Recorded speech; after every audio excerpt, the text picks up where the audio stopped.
I say this to entrepreneurs all day long in every industry. It's like, that's great. You know those statistics, you know all the stuff, you just have to figure out how you can be the anomaly.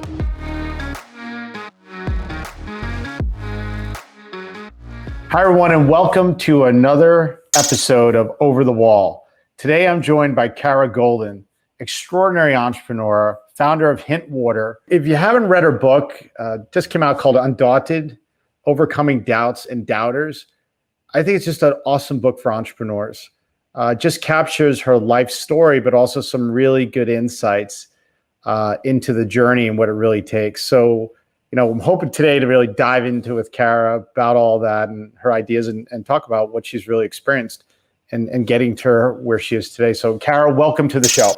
Thank you. Thanks for having me. So, where I wanted to start reading your book is your dad. You talk about that he had this job at ConAgra and almost like I think you wished he was an entrepreneur.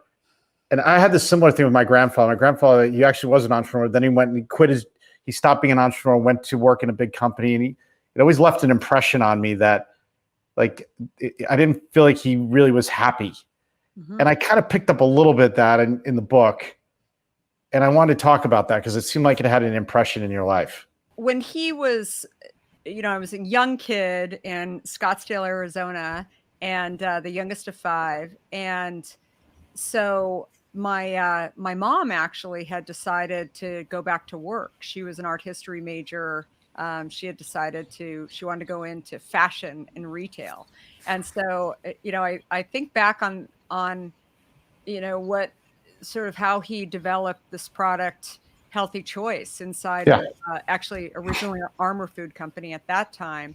And was primarily because my mom was working evenings often. And so he wanted dinner, right? And so most people would actually learn to cook. My dad instead tried to figure out how he could get a better version of Stouffer's TV dinners. And so we tried every single TV dinner imaginable. And he didn't think that anything was very good quality. And so he thought, what if I could do something that's better than like Salisbury steak, if you remember what that was? Oh, right? My God. Yeah, I remember that. That was so popular when I was a kid. And so he was, really creative and always coming up with these ideas, but then taking them back into his company, Armor.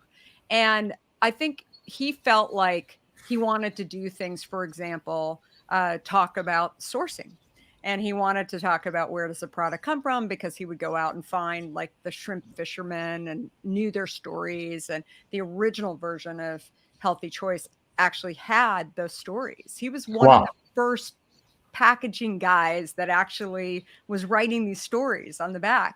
And again, he would come back home, and probably because I was the only one home to like hear his gripes, right? Like he would talk about how they just don't really understand and what consumers really want, and how important it is to kind of hear the backstory, also hear about the sourcing, but also hear the backstory.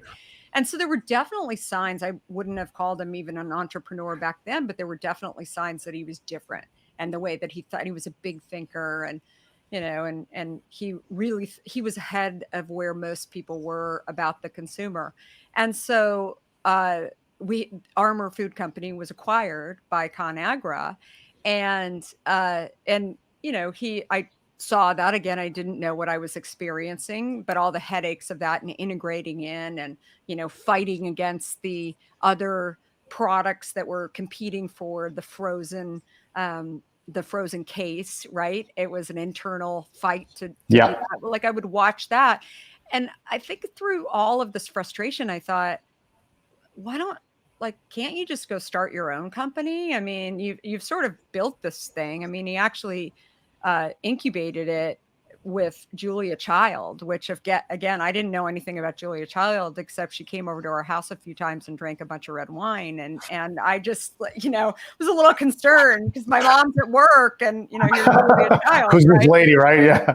Yeah. Like incubating these different meals anyway. But I think I just I was in some ways, I think the book is also an apology to him because I felt like I was like, you know, you have a lot of fear. Why do you have so much fear about going and starting your own company? What I didn't really realize from my dad, what his priorities were, frankly, were to make sure that he had a roof over our head and food on the table, and he cared about making sure that all 5 of us kids went to college. I mean, Hmm. he was obsessed with us going to college, and, and not everybody was, but for whatever reason, it was sort of, where he really felt that that was his priority. And so what I often say to entrepreneurs too, it's when they say, "Should I go start a company?"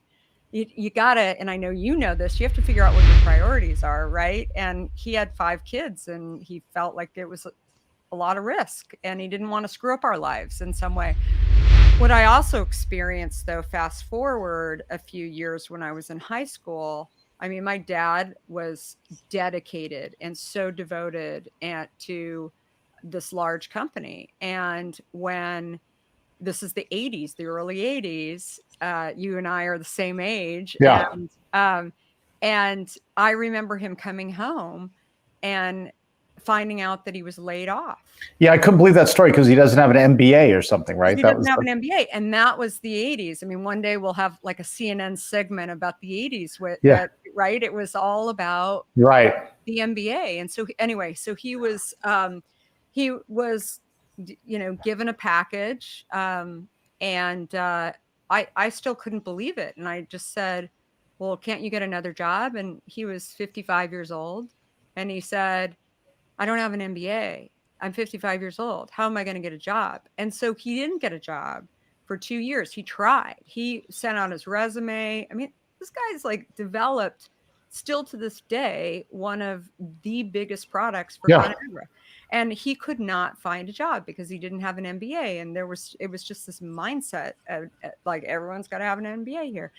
And so he ultimately ended up getting hired back by ConAgra because the shrimp fishermen didn't have an MBA either. And so when they caught wind of the fact that my dad was let go for not having an MBA, they sort of banded together and said, "Hey, we're not going to actually supply product to you guys."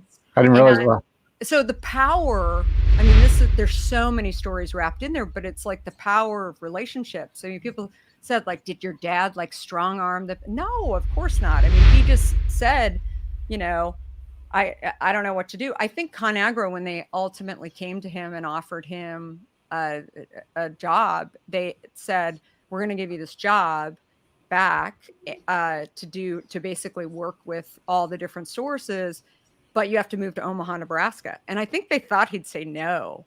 And but he didn't. He said because he didn't have a choice, and he went up to Omaha and finished out until he was 65. He then retired then and got his pension. But it was I think that there was a lesson there because I was living it in high school where I really thought, here's a person that has dedicated their life and really felt like this was where they have to be, and there was no loyalty.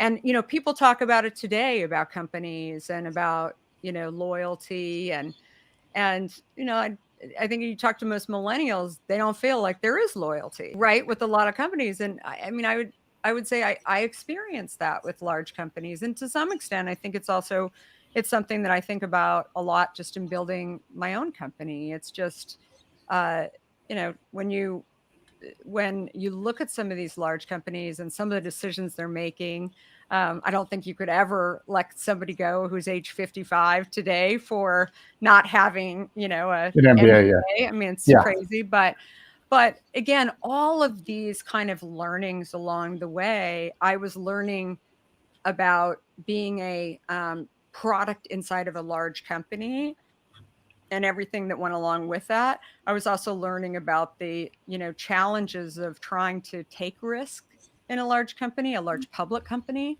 that, was uh, not willing to take those risks as well. And I think that also if you've got a family, and I think it's a very noble thing when I look back on it. Did I think it was then? No, I thought you're chicken. You've got to go and start, and go and do this stuff. But I think the beautiful thing is he was alive when we started Hint, and I'll never forget. I asked him. I said, "Dad, how do I get into Safeway? Like, you know how to get into these big retailers?" And he said, "I actually don't. I mean, all that stuff was negotiated in the large deals." And I said, "What good are you, Dad? I mean, this is like, you're supposed to give me the secret sauce to go and make all this stuff happen." So, yeah, so a lot of fun.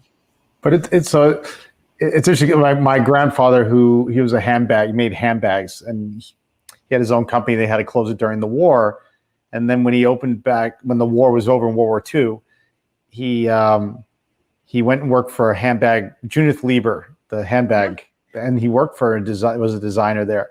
But my whole life used to say, like, I could have been Gucci. I could have been Gucci. I mean, he died at 106, until the day he died. But it was about 2 years before he passed away. I asked him, like, I always ask him, like, why didn't you just start your company back up? And and only till the end of his life, I remember I asked him, and he said, "I'll get back to you." Well, called him. He's like, "I'll get back to you." Like a week later, he calls me back. He goes, I thought about what you asked me, and it's because I couldn't handle the stress. I had a family, and your mother was born, and there's another one on the way, and I just didn't want to put the burden on my family. And it all made sense. Like your dad, like you want them to do something, but he left an impression on me, probably like it seems like your dad did too. Like, man, I don't want to go there. Like I always tell myself, I don't want to be at the end of my life thinking, my grandfather's kids, like, I could have been somebody. Obviously your dad went back, and he went back to work and retired, but it left an impression on you. And I was trying to understand, because you didn't come from an entrepreneurial background, but you wanted your dad to be you thought he was an entrepreneur. And then you talk about being this accidental entrepreneur, which, so like I grew up in an entrepreneurial family. So you're like, I'm an accidental entrepreneur. And I want to kind of, what do you mean by that? If you can dig into that, and, the path you took, that kind of what got you into Hint. Yeah, I'm curious. so I was a journalism major with a minor in finance, and I tell the story in the book. My dream job was to go and work for Fortune magazine, and Yeah. so 1989, I just get on a plane and figure out how to waitressing money to buy a ticket. I was staying with a friend of my sister's down in St. Mark's between B and C. But anyway, I couldn't get a job at Fortune, but I was in the building. I got an offer with Time Magazine, which is pretty good. And I took that job. And, it's funny. I ended up taking it was an executive assistant job in circulation. I didn't know what circulation was even the first day that I walked in and actually took the job. I mean, circulation, for those of you who don't know, is the blow-in insert cards that go into magazines with all the subscriptions, and you get all these offers and they fall out of the magazines all the time. But there's a lot of I think a lot of the cornerstone of direct to consumer today, I go back to, what's the price? Does it end with 97 or 99? What is the length of the subscription? All of these kind of things. I mean, I really learned being in that department. So I was there for a couple of years, was recruited out of there to go to what I would term today a late stage startup, CNN. Ted Turner was still running around the office, and, crazy time. And that was also a really crazy time where CNN really was put on the map, learning where there were major people of governments that were learning that their country was actually being bombed, from CNN. And so it was definitely an entrepreneurial spirit. I probably learned the most about culture. Again, I wasn't calling it culture there, going from Time to CNN. It was just a huge wake up call that there were lots of different environments out there. And then I moved to Silicon Valley, to San Francisco, actually, in 1994. My husband was graduating from NYU Law School, and he really wanted to go into technology law, and all the New York firms were like, get out to the Bay Area. So we moved out, and I had been following Steve Jobs for years. I had an iMac when I was in college, and as a journalism major, I wanted to avoid the whiteout on my papers on the typewriter as much as possible. And I loved my iMac, and I thought, Silicon Valley, Steve Jobs, how do I get a job at Apple? I assumed that I couldn't get a job at Apple because I wasn't an engineer. And Yeah. so instead I stumbled upon this little startup called To Market that had spun out of Apple. That was a Steve Jobs idea at Apple. And anyway, there were a few people that had worked for Steve at Apple, and they put it into this new company, To Market. And I just cold called them and said, hey, I just got here from New York, and I don't even think that they really even knew what I did. They were more enamored by the fact that I worked for CNN and Time. And they're like, hey, do you want to do business development for us and bang on doors like the Gap? And I said, oh, that sounds great. And they said, okay, well, here's your salary, here's your equity. And I said, oh, great. That's awesome. I mean, I figured eventually they'll find me out, and then I'll, get fired. And I don't know, it's like kind of fun just to be there for now, and maybe I'll get to meet Steve along the way. Yeah, and then we ended up getting acquired by one of our investors, America Online. And so that's another entrepreneur, Steve Case's company. Yeah. Commuting from. So you worked for entrepreneurs. So you saw these, like some of the greatest entrepreneurs, Turner and but Steve again, Case. I didn't know what I was seeing right at the time. I mean, people Well, what did you pick up? What did you pick up there? I mean, I guess if you could, like, that's like being an observer. Something, well, a few things.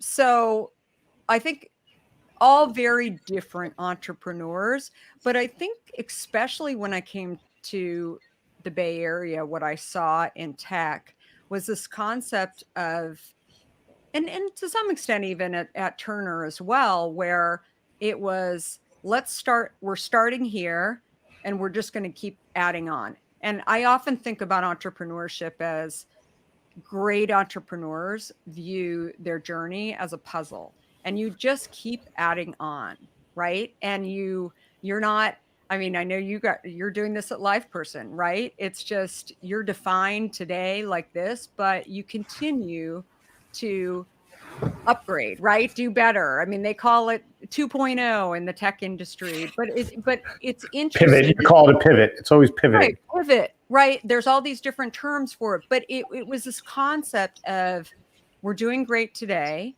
but we can always do better, versus actually thinking, okay, we're doing awesome and let's just stay awesome, right? This idea of innovation, I kept seeing over and over and over again in, with CNN. How do we get into more households? I mean, it was not in every household during the early 90s, for those of you who do not remember that time. Even, with To Market and a CD-ROM, it was, I think that in particular, that what I saw there was a whole group of people with all different education levels, all different experience, and no one really cared. No one cared what you wore. No one really cared where you went to school or what your education level was or what your work experience was. They wanted to know if you contribute. And so you had to contribute. If you didn't contribute, then you were eliminated. Yeah. And it was just, and I think that experience, I was just talking to some people on our team about this. I think that is very consistent with the Gen Z generation, that how they've been taught in school, that you can't, I mean, I used to go to school and sit in lectures and people would be falling asleep. You can't do that today in the way that most schools are teaching kids. And I think it's the same as Gen Z is entering our work environments today. That is what the expectation is, and which is different than even millennials. Millennials enjoy that. Gen Z will they want to contribute. They Yeah. want to be a part of that process. So I really learned that, I think, working in Silicon Valley in particular in tech. And and I think also this idea of flying the airplane as you're building it. Yeah, I read that, but I think so. Like the thing is, like you have no. That's what I talk about. Like most entrepreneurs don't have any experience in the thing they've done. Like you didn't go to school for water or healthy water, or like I'm just saying, like or packaged goods, or actually you kind of went to, media, then tech, and then you're ending up thinking up a water company. Obviously, it's become more than that, Yeah, but it's crazy. I mean, how does that happen? How's that like? How do you get there? How do you get to that moment where you're like, this product needs to exist on Earth?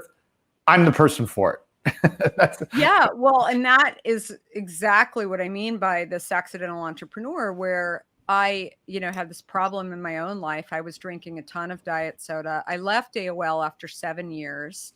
It was $1 billion in revenue. I was uh, to AOL. I was spending a ton of time on United Airlines. The pilots all knew me when I got on the plane. I mean, it was just almost a little much that I got to this point where I was like, should I really do the pilots know everyone's name? I mean, it was a little crazy. And I had these 3 kids under the age of 4 back in San Francisco. And I thought, I'm going to go spend some time with my family and my husband. And my husband was at Netscape, actually was their first intellectual property attorney at Netscape. And it was at that point when I really took time off to kind of not just care for my family, and I became really interested in what I was putting into their family as young kids, but also my own. And I realized that I don't even think I articulated this to other people, but I wasn't terrifically happy with how much weight I had gained over the course of my pregnancies. I couldn't lose it. I had developed terrible adult acne. I just was not myself. I never had an issue like this. And so that's when I was dieting. I was counting calories for the first time in my life. And that's when one day I looked down at my diet soda, Diet Coke in particular, and saw all these ingredients. And I thought, it's so interesting. People always talk about watch what you eat and exercise, but they never talk about what you drink. And just as a test that day, I thought, I'm going to drop the diet soda and start drinking plain water. And I think after the first day, I thought, okay, I know I'm supposed to drink water, but it's so damn boring. So I don't know how long this is going to last, but I'm going to do it for 2 weeks and just see what happens. But this is why I don't drink water. And then I started slicing up fruit. I really think when I started slicing up the fruit, I think I kind of looked around to make sure no one was looking. I think I thought I was cheating a little bit to add it to the water. I didn't know if it had calories. I didn't know what I was doing exactly. But it got me to drink the water. And so 2.5 weeks later, I lost 24 pounds in 2.5 weeks. It was Wow. insane. And my skin cleared up and my energy level went back. And that's when I had this like huge epiphany of the decks are stacked against consumers to actually figure this stuff out. And Whole Foods had just come into the Bay Area. And I thought, even if you're willing to go to kind of a fancier store, beautiful store to go find stuff, you just don't really know. There's so many tricks on these packages. For me, it was the word diet. And so I just became curious. I was always curious, but I think all of these previous roles forced me to contribute, to use my curiosity, to kind of think about how can we solve a problem? How can we do better? All of these kind of things. And so I went to my local Whole Foods, and I remember like kind of looking around and figuring out who worked at the store. Sometimes it's a little tricky at Whole Foods. They look like they're not wearing a uniform or whatever. Yeah, they're like hanging out, giving. Yeah, exactly. And I tapped this guy on the shoulder and I said, "Hey, do you work here?" And he said, "Yeah." And I said, "How do I get a product on the shelf?"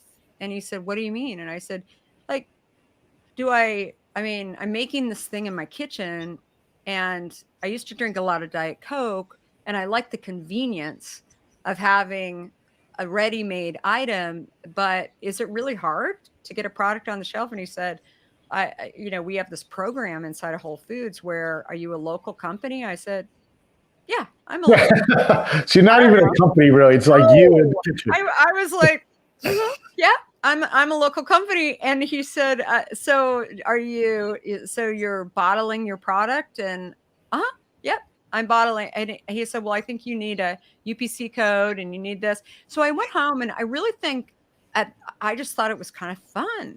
I thought, wow, can I get a product on the shelf at Whole Foods that I make in my kitchen? I mean, that'd be so cool. I didn't sit there and think, oh my gosh, there's these big industries out there. I I mean, I went home and Like at first you weren't thinking, I'm going to disrupt Coca-Cola. no, You're not at basically all. just thinking, I have a need. It really helped me. I lost weight. I feel better. I got better energy. Acne Yeah. cleared up. And you're And thinking like other people may want this other, but you're not thinking at that point, I'm going to disrupt the beverage industry. No.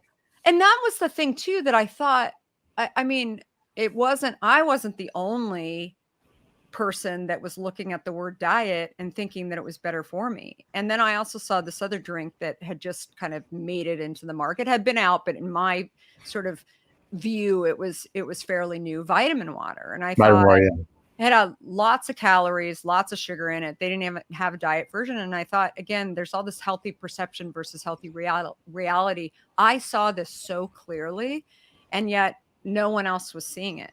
And so what I didn't realize when I was thinking about starting this, first of all, I knew I was launching a new product. I knew that there wasn't anybody else that I could find that was doing this product. I knew I was launching a new company if I was going to do this. What I didn't know that is very, very important for entrepreneurs to think about is, when you don't see anybody else out there that's doing what you're doing, oftentimes it's because you're starting a new category, which is what we were doing. And so, I not only call myself an accidental entrepreneur, but, an accidental category disruptor, killer, whatever you want to, call it, that I've been called in the past. And, it's, I equate it to launching a company is like climbing a mountain. We say here, that's what I was going to ask you. Like, one of the things that the name of obviously the podcast is Over the Wall. And we talk about, there's these walls you hit as entrepreneurs. And I think you're about to talk about the mountain. That's what I taught. And you got to get over them, around them, or through them. So, I mean, at the beginning, I guess, what was kind of that? It's never that easy. Like, oh, I always think it sounds like I went to Whole Foods. I said, what? Then I went back and I made the product. Then I put it in the shelf, and then I'm making $200 million today. There's a lot. There's a lot there, right? Yeah. And so I think for me, it was probably 2 months into, after I actually got it on the shelf, I, did a small batch and figured out that we shouldn't be called Wawa. We should be instead called Hint, and which was sort of the early stages of thinking about the company. But once I got it on the shelf, what I realized too was that this consumer, I had these early people who were reaching out to me. Actually, we did something that was very tech. We put an email and a phone number on the back of the bottle. No one was doing that. I mean, and again, we just did it because that was what we did in tech. You always want to have this feedback relationship, right? And this feedback, but people were not doing that in the beverage industry. And so we'd hear from consumers that, this product, they were looking for an unsweetened flavored water. A very small audience was getting what I was doing. But then there were lots of buyers. We tried to take it to Safeway, and we went to Safeway and we said, hey, try this product, and tried it. They looked at the bottle. They said, oh, it looks great. Try it. Wonderful. And they said, an unsweetened flavored water. So what's it sweetened with?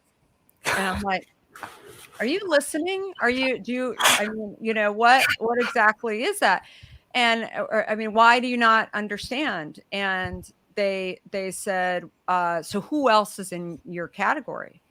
And I said, well, that's the thing. We're it. We're inventing a category. We're inventing a category. And they said, okay, well, here's my planogram. They even had it on a piece of paper. And they said, there's water, there's diet soda, there's regular soda, and there's this new category called enhanced water, but that all has sweeteners in it. And I said, well, we're somewhere in between enhanced water and plain water Water. and water.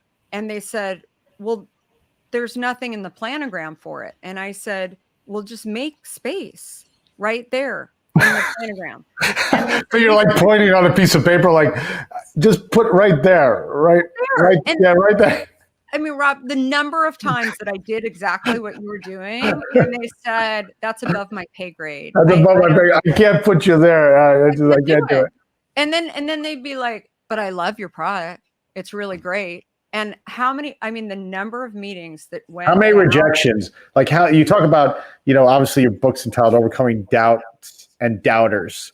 So how many like rejections and doubters did you hit when you first came out with this in between category, new Okay, category killer?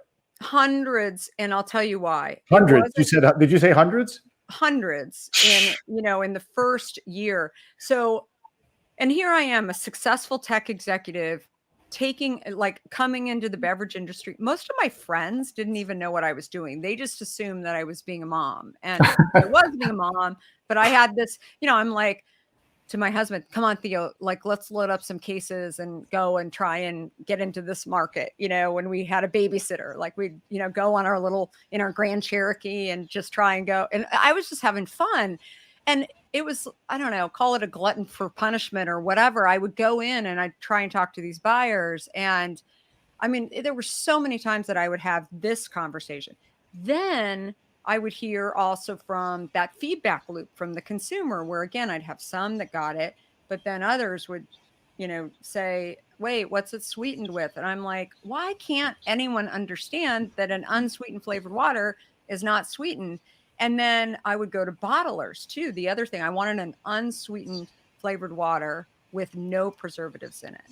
And so I would go to these bottlers to bottle our product, and they'd say, so what's the preservative that you're Right. using? And I'd say, no preservatives. And they'd say, you can't do this product using real stuff and you have to have a preservatives in it.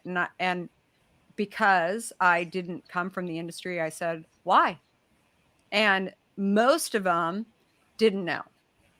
Right. So I think this is an interesting point because I'll call it naivete. Mhm. And as entrepreneurs, we have a lot of naivete and curiosity. But I think in one way, we can look at it like, oh boy, we don't have an expertise in this area. So like we're lost. Mhm. But on the flip side, being naive lets you have a different imagination about the industry, right? Like you're not beholden to some box, which is a very interesting thing because you could have a lot of doubts. Like I've known nothing about this industry. I don't, and that probably feeds a lot of doubts in your, maybe these people are right. Maybe the doubters are right. But on the other side, you're like rethinking an industry and because you're free, right? Totally. But it's lonely, It's especially that's what I'm saying. It's a lonely thing because it's Yeah. not, you're not getting both sides of that coin can be a lonely experience, Totally. And again, it wasn't just dealing with buyers, right? It was also dealing with bottlers, and it was just, and you've got your own doubts, like, what the heck am I doing? I'm getting calls from recruiters saying, hey, come, there's this great role. Are you ready to go back to work? And I'm like, maybe. And then, I'm dealing with the buyer that's saying, what's it sweetened with? It's just, it was crazy on so many fronts. But I kept coming back to this consumer that was writing into us and sometimes calling into our customer service line, which don't tell anyone was me, right? Like they would be calling, leaving me messages, and I would call them back and talk to them about, this feedback of how we were helping them control their weight. First time I ever heard about type 2 diabetes, which was about 2% of the population. And so again, my curiosity coupled with the fact that I thought, me, like I could actually help people to lead a healthier life. I'm not a doctor. I'm not, all of these things just by helping them enjoy water. And so that's what got me through those really, really challenging times. And then How he, many years? How long was that? How was that in time wise? Was it a year or 2 year or yeah, like it was a couple a couple years. months, I mean, I couple think, years? and again, like with all the you know, the challenging conversations along the way, then, the conversation when I ended up, I, I was trying to figure out if I was going to do this like as a side hustle. We didn't call it that back then either, but, and go and take a job at Google. I was really interested in Google, and Omid Kordestani worked with my husband at Netscape, and he was really interested in having me come to Google, and, kept saying, come on, come on. And after a while, I thought he didn't know that I had started this company. It was still tiny. And so I went to lunch with him and I said, hey, I just, want to be transparent with you. I started this company, Hint, and I think he's trying to think, has he shared a lot of stuff about Google with me? And now I'm going to go to a competitor. He's, trying to, I said, oh, by the way, it's not a tech company at all. And this is it. And I pulled a bottle of cucumber Hint out of my bag. And he said, you're starting a beverage company? And I said, I know, it's like, it's crazy. I mean, there's no, and he said, what? And I told him the backstory, and I told him all these stories. I said, yeah, it ends up we're starting a new category, so it's really hard. And he said, God, you seem so passionate about it. And he said, you should talk to this guy, Charlie, at Google. And we started giving food to Google employees because there's not enough restaurants in the area and it takes too long for people. So we decided let's just hire chefs, but we don't have any drinks yet. Maybe Charlie would buy your drink for, people to enjoy. And said, sure, give me his phone number. So I called Charlie. He's like, oh my God, Omid, he's so great. And I said, do you want to taste the product? He said, no, just bring me 10 cases. We'll see what people think. And, if they don't like it, then, you have to understand, I can't just get you in because Omid or whatever. And I said, oh, yeah. Sure, of course. I take 10 cases out. And calls me the next day and he said, we need 30 cases. They love it. The next week, he said 300 cases. I said, whoa, like what is going on here? So again, these small wins would happen. And that one in particular, I never intended to distribute. By the way, that was just a freak. That's a kind of a freak accident. I'm talking about luck. Like you're out in the world, but you're doing something else. You're kind of not. You're not interviewing. I'm sure you had. Yeah, and Yeah. People talk about this as luck, but I think there's something else there, right? You're out there putting it in the world, and the world's kind of attracting you, right? Yeah. Once you put it out, like the world's kind of the universe is helping you move forward, I think, Yeah, totally. And people would say, oh, well, I don't know, the early days when we were, we were all over Google. In fact, we were the only drink inside of Google for the first like 2 years that we were in there. It was crazy. In fact, it was sort of the reverse of what you see on store shelves, where in stores, you've got so many different beverages out there, and we would have like 2 SKUs. We were in all these micro kitchens. Google was growing like crazy, and people would just they were fighting with us over, bring on new flavors, and that really, that's how we went on the map. But people have asked me, or have sort of thought that they were doing us a favor, like, to get us in. Totally did us a favor. But we wouldn't have stayed in if we weren't. They didn't like pay their employees to drink Hint. No, They and didn't tell them like you get a bonus if you drink Hint. Obviously, the people wanted it. They loved it. And actually, it was really interesting too, because people would say, I remember when we would say to the buyers, we're huge inside of, even after Google. We went into Facebook and lots of other companies. We became the largest beverage in Silicon Valley. Some of the comments back from grocery buyers would say, it's different because it's free. And like, just because you guys are big in there, that doesn't mean that people will actually buy it. Doubters again. Doubters again. And we would argue, actually, and this is when other beverages that we were competing with, we said, actually, when you take price away and people are picking out whatever they want, that's an even better test, right? So I have obviously, not to state the obvious, you're a female and you're an entrepreneur and you're in this world battling it out. You're also a mother and a wife. And I had Lisa Ballou on here from Quest Bar a couple months ago, and Mhm. she was talking about, this, being a woman in a man's world. Obviously it's changing, but still, any reflections there? Being a mom, trying to build a business, I can't walk in those shoes, right? But I'm curious of what it's been like walking in those shoes. I've always, I've definitely had some crazy experiences along the way, and have thought a little bit about it, but I actually try to not allow myself to think about it because that is not going to help me do what I need to do. And so when people have said, has it been harder to raise money as a woman? You know, I quickly say I've never been a man. I mean, I just don't, right? Like I just don't really, I know that raising money is really hard. I don't think anybody would have a pity party for me on that topic because we've raised a lot of money. And being able to, I knew that nothing was going to get in my way. I was not going to allow that wall to get in my way in order to go out and do what I needed to do, build the right team, get this product on the market, all of those things. One of the chapters in the book, I talk about, feeling like, gosh, should I be spending more time with my kids? A lot of my friends didn't work, that were going to school with their kids were going to school with my kids. And, I had those moments where I started to think maybe I should be around more. And it was when my son Keenan was 12 years old. He saw Sheryl Sandberg on television talking about leaning in. And he said, Mom, I didn't realize like women aren't CEOs of companies. I mean, that's really interesting. Like you're a CEO. And I thought, okay, where are we going with this conversation? And this is at the dinner table. Do I have to deal with him? My son coming of age talking about this. And then the next day he came home. That conversation ended that night. The next day he came home and he said, Mom, he plays a ton of tennis. And he said, why is it that there's a boys team for tennis and there's a girls team for tennis? Because most of the girls are better than the guys.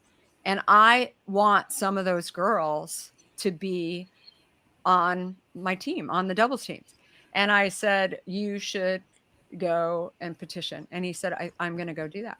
And he worked on doing it. He never was able to actually change it. But I thought, just by doing what I do every single day, going up against the beverage industry, if that's what you want to call it, being who I am every single day as a, CEO, as a leader, I'm still their mom, that they're not afraid, right? To go up against things. They're not afraid to do things that maybe other people won't because there's a wall in front of them or it's not the most popular thing to do I mean, I think my kids would say the same thing. Haven't you guys raised a lot of money when they hear people talking about women, How have much already money have you raised, by the way, if you want to say? I'm just curious. yeah, we've raised about 80 It's million a lot of money. You raised in 8 million. total. It's Yeah, I amazing. mean, over years, and we haven't raised from any private But equity. you're making money, by the way, too, right? I assume you're Yeah, making. Yeah. So yeah, you don't even you're actually a business. Turns we're out we you're we're a real business. But you're again, sustainable. I Yeah. think that what I fear is that when people, any diverse group hears that you can't do something, how many people just stop? Yeah. Right? They just give up. And what I always, say to people, you can listen to the statistics and then you can actually be the one that's going to To crush break it. it. You Right. break the stat. Right. And I say this to entrepreneurs all day long in every industry. It's just it's like that's great. You know those statistics, all the stuff, you just have to figure out how you can be the anomaly. And I think that is it's sometimes harder said or that it's harder to do than it is to say it, right? And and I think that more than anything, why people need to really hear these stories where other people have done it. Frankly, I think that the greatest thing about my book that I didn't anticipate when I wrote the book, I knew it would be. It started as my journal over the last 5 years, and I thought if I can actually get it out there, I could So you probably. do journal? Do you journal? Or are you journaling I too? do. I mean, I was doing a ton of traveling to places where I didn't know people in different tiny little towns across America, and I just started journaling. I doing a ton of public speaking, and so oftentimes there'd be this. I love the Q&A at the end because there's always, there's probably 70% of the time they're questions that I've been asked, but then the ones where people are asking, stuff that I hadn't been asked before. I would love to go back and really journal about those things and kind of think more. They almost prompted me um, Gotcha. in many ways to do that. So that was a lot of what I started sharing through my own stories in this journal. And I felt like just through me actually sharing my stories, that's where I could really help a lot of people to know that they can do it. And to I would be called a, like, obviously you don't have any fears, you've had tons of success. This was like you just got your product into Whole Foods and then you just like made it, and and you are what you are today just because you were a successful tech executive, and so you could just go do everything. And I'm like, whoa, like that is not what happened at all. And I need people to hear that story, to know that they can go do it too. It's just versus, closing down before you even get started. And what I think is really the greatest thing that I've heard from feedback on the book is that there aren't very many operating CEOs, and certainly not certainly not female CEOs, existing ones, that are writing books with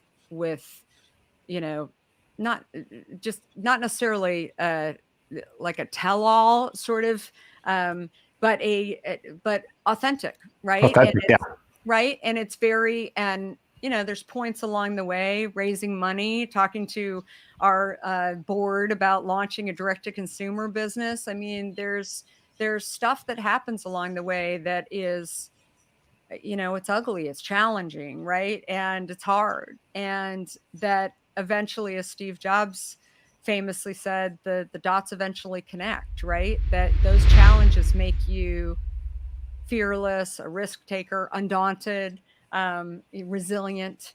And I consider myself lucky to have been through so many challenging times over the years where I had to figure out how to get back up and brush myself off and get over that wall, move forward in a way. Well, Carol, come to the top of the hour. I want to, well, actually, just if you can wrap up with one piece of advice to an entrepreneur. If you could give that one, I mean, first of all, the book Undaunted, Overcoming Doubts and Doubters, read it. It's got a lot of this, but if you could pick one thing out of the book, out of the many things you write about, what advice would you give? The one piece, although, like I said, read the book anyway, but one of the pieces. Yeah, I think it's overthinking why you can't do something is is is a not very enjoyable, right? But also doesn't help you grow, right? And if you can think back on the challenging times where you've actually learned the most about yourself, about your business, it's the time that you are a little nervous about going and doing something, but what you figure out is that you accomplished a lot, right? And that you learned a lot. And I know you and I have had these conversations as well, where that is something that I don't think we teach that in school. Maybe we teach that as parents, but we I see so many people, and the older you get, the thinking behind, okay, well, I'm going to go be a manager, director, VP, CEO of a company versus actually thinking about, I'm going to go learn something. So start each day going and learning and challenging yourself. I mean, that can be something as simple as